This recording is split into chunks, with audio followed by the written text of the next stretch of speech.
Let's feast on sports. That is right. It is Thanksgiving week, which, hey, some of you may not know, Thanksgiving week is one of the best sports weeks of the entire sports calendar. With that being said, what a weekend we had. We had some great college football. We had some crazy NFL results, and we had some excellent college basketball. Let's start out with a little bit of injury news. Aaron Rodgers did not play. Joe Burrow did not play. How about this? T. Higgins, he's out with a concussion. Baker Mayfield last night, he gets injured. For the Buccaneers playing the Rams, we don't know the severity of that. A lot of things happening in the NFL. We'll get to that in a minute. Just talking about college football from last week, let's look at our games. Let's break it down. You had James Madison at home against Washington State. What a game this was. James Madison walks it off. Final score 27-24. They take down Washington State, the Cougars,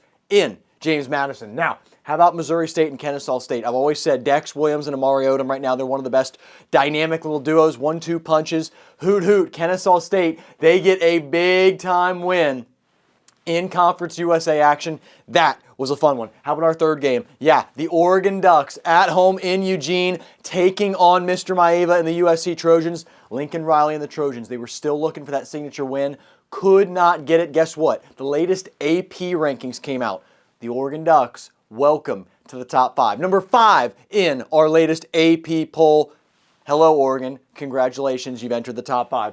Finally, Pitt and Georgia Tech. A lot of teams were saying, hey, Georgia Tech, they're the team right now in the ACC. They've struggled the past couple weeks, but they would be the representative in the college football playoff. Guess what? It didn't happen. The Pitt Panthers, who got blown out against Notre Dame last week, they take care of business and knock off Georgia Tech. So, you have all 4 of those. We go to our other game, though. Down here, BYU traveling to Cincinnati. Bear Burkmeyer gets it done, and the Cougars go on the road and get a huge win in Big 12 play to try to stay close to Texas Tech. That's how we're looking. Let's dive in to the NFL. And folks, let's feast. It's turkey time. 1, 2, 3, let's go. Hey, are you ready? It's time for the Pwamps Show. Hey, are you ready? It's time for the Pwamps Show. Hey, Pwamps. Hey, Pwamps. Ladies and gentlemen, please welcome your host, Pwamps.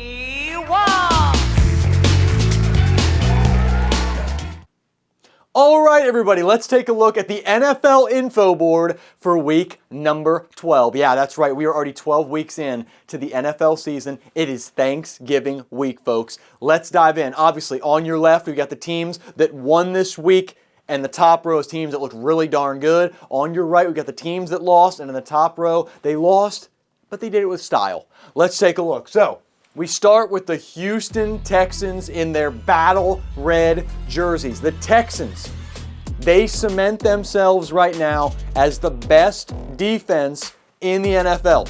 They hold the Buffalo Bills and Josh Allen to 19 points. They get a huge win. Davis Mills takes this team to 3-0 as a starter, and the Texans pull off a major upset on Thursday Night Football. They deserve this top spot. Another team that needs talking about, the Dallas Cowboys at AT&T Stadium, a home game for them against the defending Super Bowl champs, the Philadelphia Eagles. Guess what, folks? Yeah, 24 unanswered for the Dallas Cowboys. They have a major comeback win over the Philadelphia Eagles. Dak Prescott and the offense got it going. The defense locks down Jalen Hurts and Saquon Barkley. Saquon Barkley did not rush the ball well in this game. And guess what? Cowboys get a huge, huge win in NFC play. How about the Chicago Bears? The Bears look good. A lot of people have been saying the past couple of weeks the Chicago Bears, they're pretenders. They pulled out some easy wins against some lighter teams in their schedule. Well, guess what? This was a massive win for the Chicago Bears. Caleb Williams played really well. DeAndre Swift had a game where he really struggled, but this team is starting to emerge. Ben Johnson has these guys playing at a high level at the right time. We've got about 5 weeks left in this NFL season. 5-6 games left for these teams. This is when you've got to make the run, and right now, the Bears are. I tell you what, it was a tough win. Mason Rudolph, all credit to him and the Pittsburgh Steelers. They could have won this game. J.J. Watt actually passed his older brother. T.J. Watt actually passed his older brother for sacks. It was a really cool moment where they all kind of celebrated on the field. TJ was having a good time. But guess what? The Bears are the team that get the job done today. Then the LA Rams. They were playing the Tampa Bay Buccaneers at home at SoFi Stadium on Sunday Night Football. A lot of people thought, hey, we're going to have a battle of two heavyweights going at it here. You've got Baker Mayfield, Matt Stafford. You've got Bucky Irving and Chris Godwin returning to the lineup for the Buccaneers. Guess what, though? The LA Rams, Matt Stafford, Puka Nacua, Devontae Adams, they prove they are the best team in the NFC right now. They get a blowout win over the Tampa Bay Buccaneers. We're still waiting on some injury news for Baker Mayfield, so keep an eye on that. Those are my top 4 winners. Other winners this week, Kansas City Chiefs. They get an overtime win over the Indianapolis Colts. It keeps them above 500. Much needed win for Patrick Mahomes and Andy Reid and all the fans at Gia Field at Arrowhead. How about the Green Bay Packers? Packers blow out the Minnesota Vikings. J.J. McCarthy's having some struggles. He's going through some growing pains. We'll see if he works through those. But Jordan Love and the Packers, they're looking dangerous. Seahawks get a 6-point win over the Tennessee Titans, 30-24. Sam Darnold played really well. Jackson Smith-Njigba, he's still playing like the best receiver in the NFL at the moment. Seahawks get a big win. Another overtime win for the Jacksonville Jaguars. They win 27-24 in Arizona over the Arizona Cardinals. How about the Detroit Lions? Boy, oh boy, this was not pretty. Jameis Winston and the New York Giants had him on the ropes basically the entire game.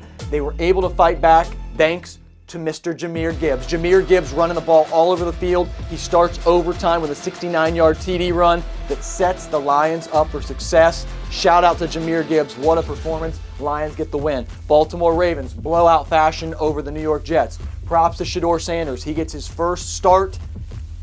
And guess what? It's a win over the Las Vegas Raiders. Now, it's the Raiders. So, Shedeur, I want to see you next week how we do. But a big-time win nonetheless. You go on the road and get your first start, and you get your first win in the NFL. The New England Patriots, they go to the jungle, which nobody is really intimidated by the jungle anymore at the moment. Hunter Henry, a breakout game for him. Patriots and Drake May, they get to 10-2. They're feeling really good right now about how they stand in the AFC East. And then the Atlanta Falcons, they get a win over the division rival and New Orleans Saints. Let's take a look over here. Again, just going to go through the losers. I've already kind of talked about them a little bit. Teams that stood out. The New York Giants, Jameis Winston played great. Indianapolis Colts, Daniel Jones and the Colts, they had opportunities to win this game. The Pittsburgh Steelers, Mason Rudolph proving he is a guy who could potentially be a starter in this league. Steelers are lucky to have him as a backup. Philadelphia Eagles, implosion. Absolute choke. Should have won this game against the Dallas Cowboys. They don't. The Bengals, it's going to be interesting. Do we see Joe Burrow play next? Do we see him play on Thanksgiving night against the Baltimore Ravens? Or is it Joe Flacco's season? We're going to find out. The Jets, they're a loser this week. Cardinals losing this week. The Minnesota Vikings, they're kind of off the track right now. They are a loser this week. Titans losing this week. Buccaneers, Raiders, Saints, and Bills all lose this week. And then, of course, it would not be our info board without bringing up tonight's matchup. It's a big one. In the NFC at Levi Stadium, it is going to be the Carolina Panthers traveling to take on the San Francisco 49ers. Brock Purdy is back. He did not lose a step, it looked like, last week. He has been excellent in the starts we've seen him in this year, and they're back at home. Christian McCaffrey's playing well. George Kittle is playing well. But guess what? The Carolina Panthers, they have a chance after that Buccaneers loss to the Rams to take a claim at first place in the NFC South Division. Can they do it? Can they go on the road, and can Bryce Young get a signature win in his young career? That's Monday Night Football tonight. That is our info board for Week 12. Let's look at the schedule for Feast Week and Week 13 of the NFL season, folks. Take your time.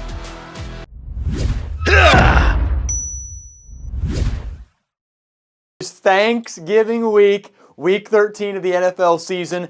Let's dive in. Obviously, 3 games on Thanksgiving kick off this week. And I'm going to tell you, here's how we do it in the Pwamps household for Thanksgiving. There's 3 games. So here's how I'm going to organize this. You've got the Packers and the Lions, a huge game to kick off Thanksgiving. 2 teams with 7 wins each, trying to battle for playoff position. It's the first game, though, on Thanksgiving. So this would be kind of like the the appetizer in our household. We're having the appetizers, we're having the snacks, but we're all thinking about Thanksgiving dinner. That's what's going on during the Packers and the Lions. Jordan Love, you got Jared Goff, Josh Jacobs, will he play? He's week to week. We don't know. Jahmyr Gibbs will be on the field. That's a huge game, though, at Ford Field in Detroit. That's at 1 o'clock. Now, we get to our next game about 4:30, and it's now right before Thanksgiving dinner. It's probably 30 minutes before we are devouring the turkey, the mashed potatoes, the stuffing, everything you think of when you think of Thanksgiving dinner. You've got the Chiefs and the Cowboys. Dak Prescott, Patrick Mahomes. You've got a big-time game for the Cowboys. They come off that win against the Philadelphia Eagles. The Chiefs coming off their win over the Indianapolis Colts. Big game once again to keep playoff hopes alive on Thanksgiving. You've had your Thanksgiving dinner. Now at 8:20 p.m., we get Thursday night football. Again, Thanksgiving night football. It's the Bengals and the Ravens. Now this is when I'm chowing pumpkin pie. I am devouring some dessert and a huge slice of pumpkin pie, folks. The Bengals. Will Joe Burrow play? What do the Bengals decide here? How does Zach Taylor go about all this? We're going to find out. Joe, I can tell you, he wants to play on Thanksgiving. Earlier at the start of this season, they said playing. He actually pointed out how special it is playing on Thanksgiving. I don't think he'll want to miss this. This would be a nice little Cinderella upset if the Bengals could go into M&T Bank Stadium and get the win over the Baltimore Ravens. But the Ravens right now, one of the hottest teams in the AFC, thanks to Lamar Jackson. They would love to get a Thursday night win and maybe have some turducken, as John Madden would say. That's Thursday. Now we get Friday, and guess what? We've got some Black Friday football once again. The Chicago Bears, who are playing like a hot team, folks, taking on the Philadelphia Eagles. You've got Caleb Williams, one of the best young talents in the league right now with his arm strength, going into Philadelphia, and Jalen Hurts and Saquon Barkley. They're one of the best duos in the league at that QB running back position. A.J. Brown has said that he had a meeting with his coaching staff and all the players. He's trying to put this social media nonsense behind him, and let's see if it helps, because it didn't this week against the Cowboys. Obviously gave up that huge lead and choked.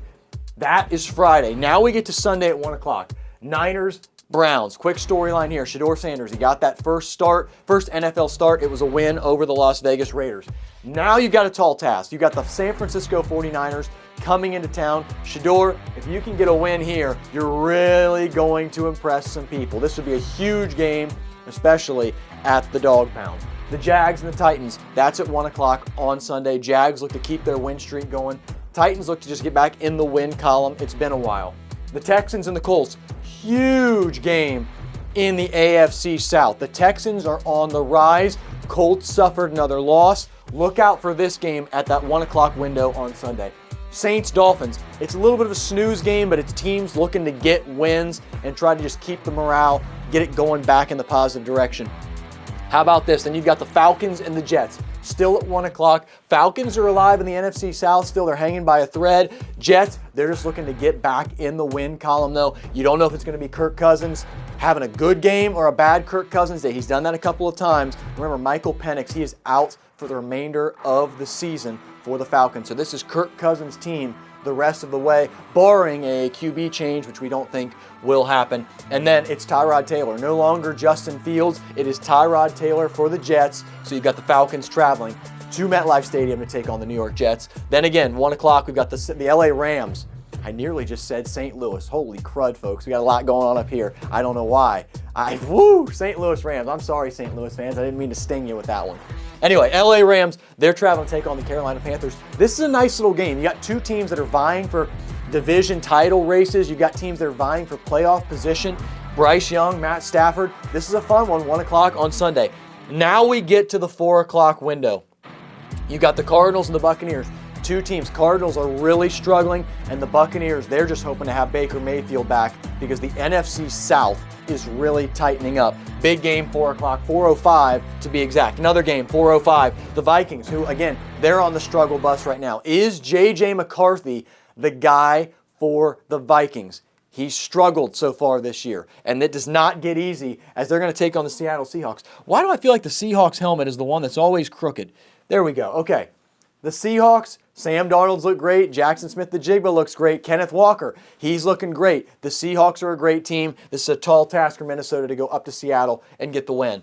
Now, again, 425, Raiders, Chargers. Chargers off the bye. Raiders have just been one of the worst teams in the league this year. Chargers have got to get this win if they want to have any chance of winning the AFC West this year. How about the Bills and the Steelers? This is the game, folks. This is the game to watch at that 4 o'clock window. 4:25 kickoff. Josh Allen coming off that loss to a big-time Texans team. He's coming off his jersey retirement at Wyoming University.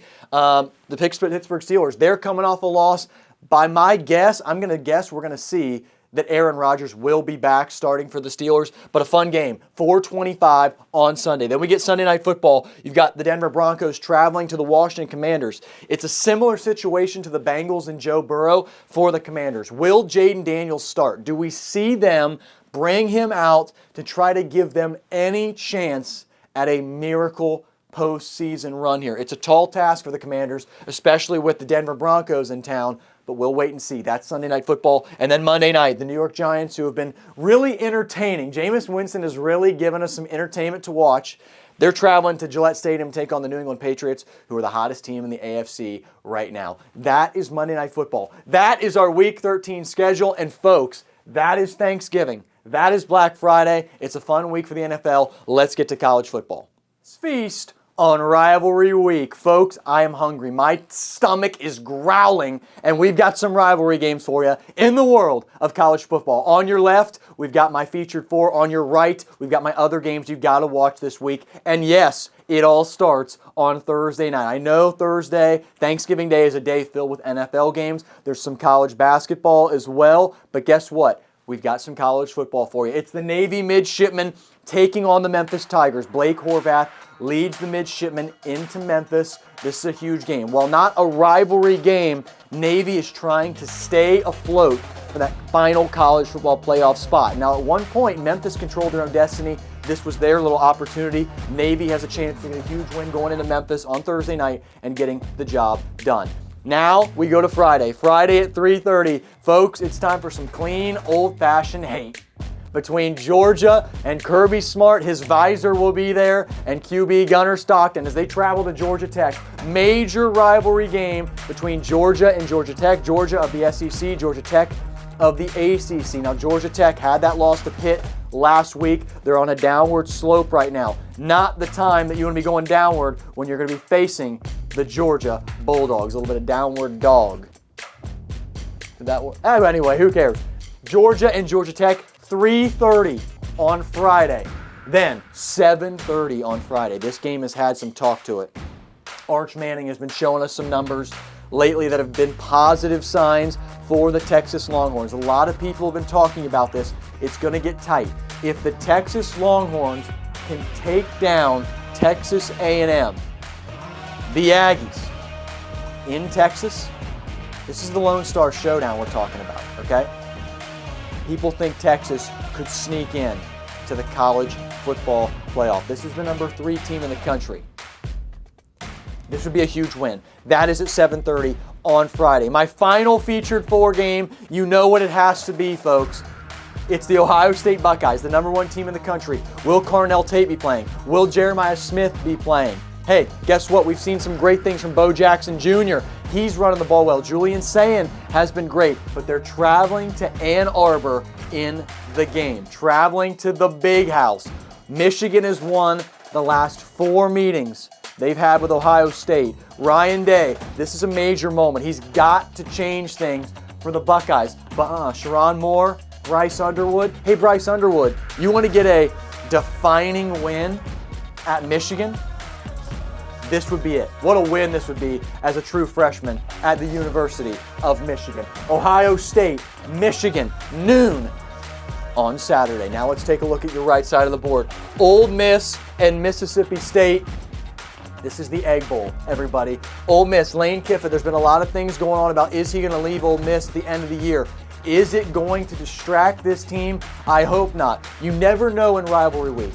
Okay, Mississippi State, not a team with a great record right now, but it's rivalry week, especially at home. This will be a sellout game. Fans are going to pack the stadium.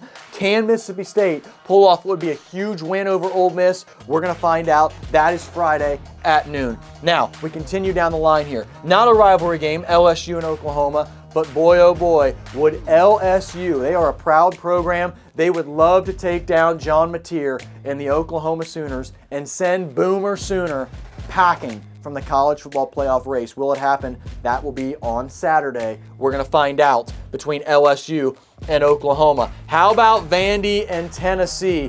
What a game this is. Diego Pavia traveling into Tennessee. He's a Heisman favorite right now. Two teams that are in the top 25. Vanderbilt trying to make still a statement to fight into the college football playoff. Will they? Well, we're going to see on Saturday. Vandy and Tennessee, that is a huge game. And then it's the Iron Bowl. And I tell you what, folks, we have seen some crazy things happen in the Iron Bowl in the past year. And I tell you, it's crazy because the Crimson Tide, Kalen DeBoer, again, this is a team that is just sitting right on the edge of the college football playoff. Auburn is not going to be in the college football playoff, clearly, but it's a rivalry game.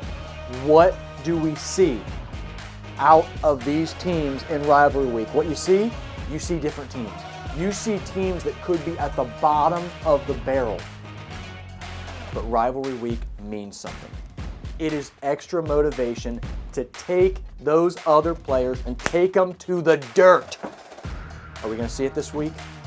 There's major opportunities here. Things that could shake up the college football playoff race, things that could shape up. How about conference championship games?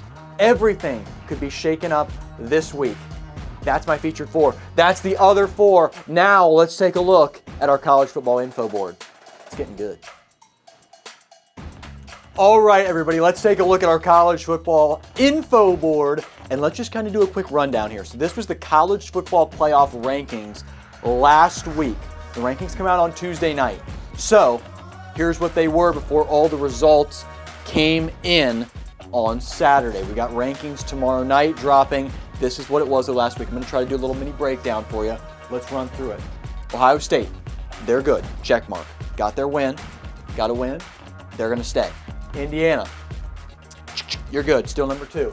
Texas A&M, number 3. You're still good. Bulldogs, yep, you're still good. You were playing some lightweights in the SEC. I don't know why the SEC does that this late in the season. A lot of people aren't happy with that, but hey, you're good. Georgia, you're okay. Texas Tech, you're all good. Ole Miss, you're all good. The Oregon Ducks, they got the most impressive win of the week in Eugene, taking down the USC Trojans. Oregon, that was the big win. I mentioned earlier they moved to number 5 in the latest AP poll. That is a huge win for the Ducks now, come down the final stretch of the season. The Oklahoma Sooners, they're number 8 in that last college football playoff poll. Notre Dame, number 9. Alabama is in at number 10.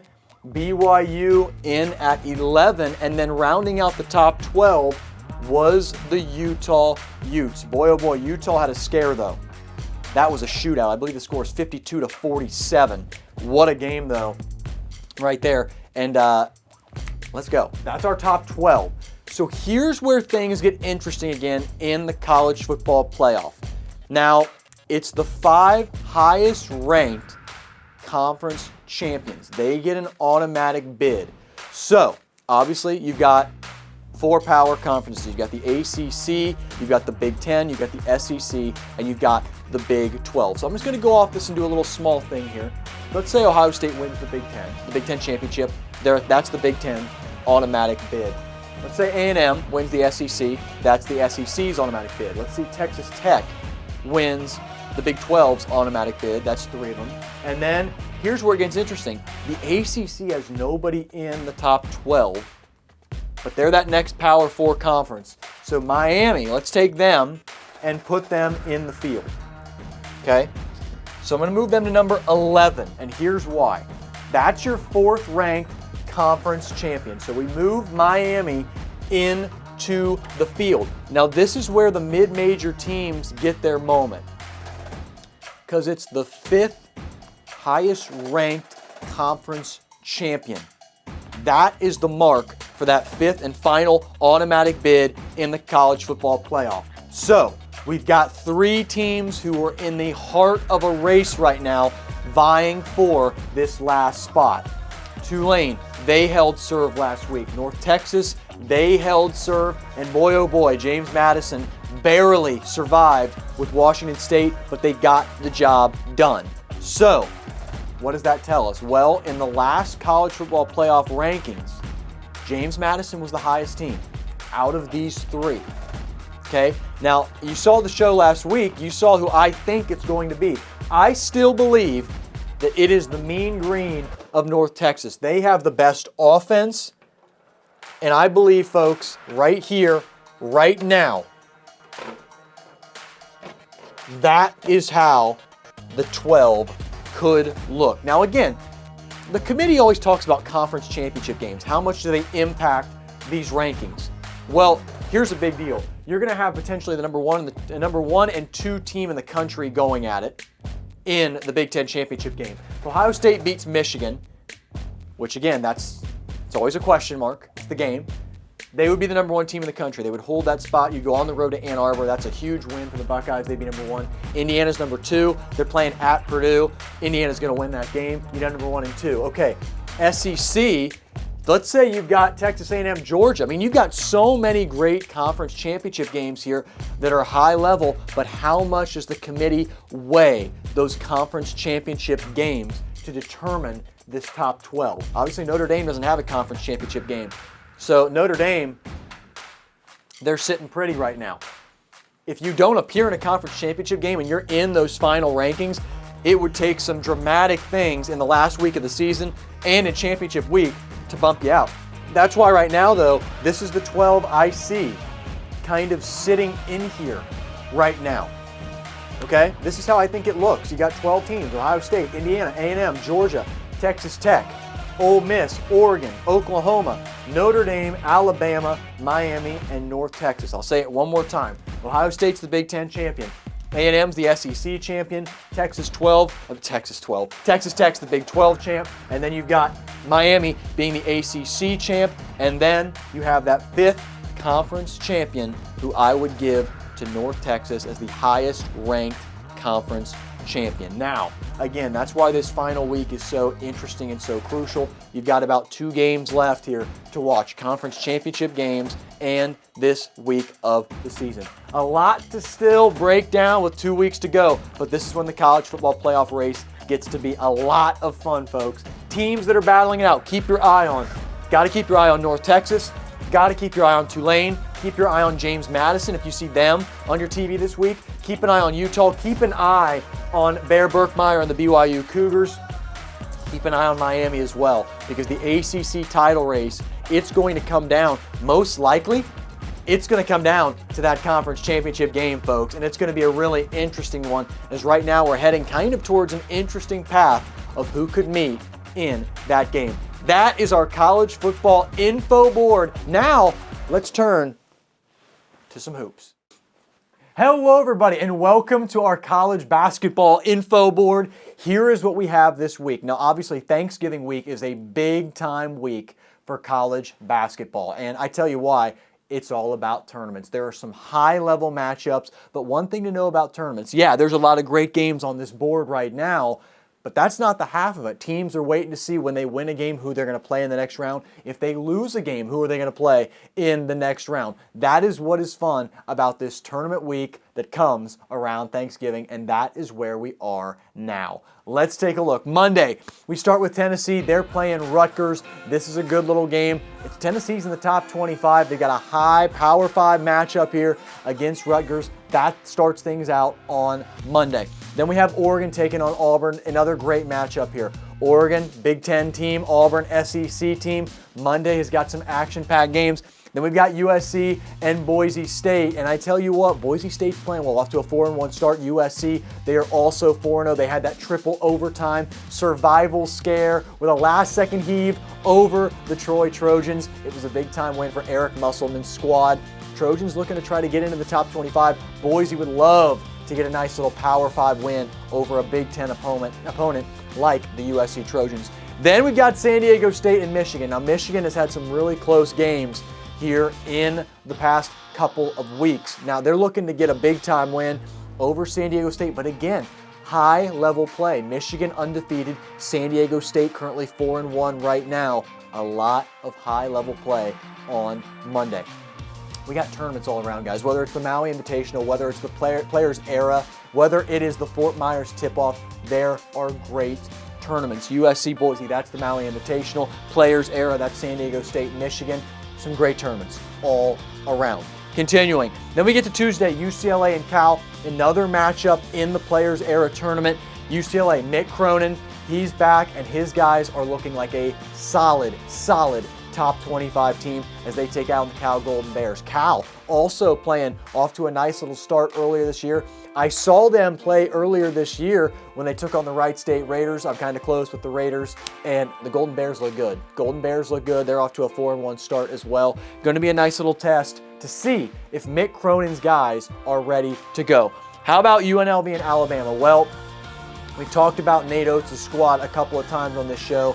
They've had a bear of a schedule here early on, and UNLV is no slouch either. That will be a tough task when it comes to Tuesday evening, folks. Alabama in the top 10, taking on UNLV, who's right outside currently the top 25. Then we get to Thursday, another massive matchup. You got two great coaches here going head-to-head. Jackson Kohler from Michigan State, Colin Carr. These guys are playing high-level basketball. Whenever you see North Carolina and Michigan State going at it, you are going to get a feast. And guess what? This game takes place on Thanksgiving in the Fort Myers Tip-Off. How about BYU? How about Miami? Now, it's no longer Jim Larinaga for the Miami Hurricanes, but guess what? Yeah, BYU is fully loaded. A.J. Diabanza, Mr. Richie Saunders. You know, we got some guys who can really shoot the basketball. A.J. Diabanza, one of the best inside players you're going to watch if you tune into a college basketball game, especially on Thanksgiving. Keep your eye out for BYU and Miami. Then, finishing off Thursday, you got the Duke Blue Devils, John Shire. He's the head coach. Cameron Boozer, one of the best freshmen we're going to see in college basketball this year. He's an absolute stud, and they're taking on John Calipari and his Arkansas Razorbacks. That concludes Thanksgiving's games. But then we've got Friday. Don't you worry, we got one little bit of some special magic for you between UConn, the Huskies, Dan Hurley. I tell you, these guys are for real, okay? They're going to take on the UConn Huskies are going to take on the Illinois Fighting Illini. Brad Underwood, this is a top 10 battle that you are going to want to see. Keelan Boswell and the Fighting Illini, he's still averaging about 20 points a game. What can these Fighting Illini do? What can't they do?